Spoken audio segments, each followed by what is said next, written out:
Good morning! I-update ko na naman kayo sa ating long beans. Almost 3 weeks na. Ayan, nakikita na natin ang improvement at ang ganda ng kanyang tubo. Ayan, meron na siyang pwede na mag-crawl up. Ayan ang ating long beans. Medyo madami-dami tayong itinanim ngayon. From here.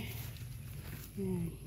At scattered ang ating pagtanim. Meron din dyan. Meron din dyan sa sako ng bag. At meron din dito. At in every yung ating patola dito, palitan natin ng long beans. Ayan, nakikita niyo meron na rin long beans yan. Hanggang dito na nga oh. Ayan, yung kabilaan yan. Meaning, dito rin sa kabila. Yan ang ating long beans area kung saan ang mga nauna nating napanin ay meron ng bunga eh. Ayan oh.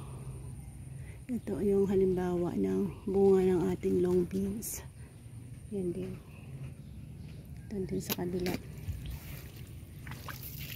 So amazingly, nagpapakita sila ng sign na maganda ang kanilang tubo, hoping na continue ang kanilang pag-growth hanggang sa makapag-produce ng bunga. At mayroon din tayo dito sa area na ito. Yan, mga long beans yan.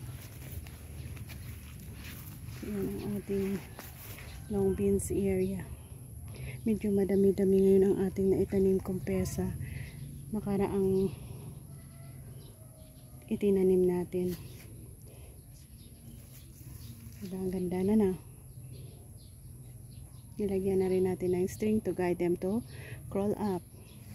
Yan, God bless our plant na continue na magpakita ng kanilang ayan din kahit saan ang natin itinanim. So bye bye and God bless.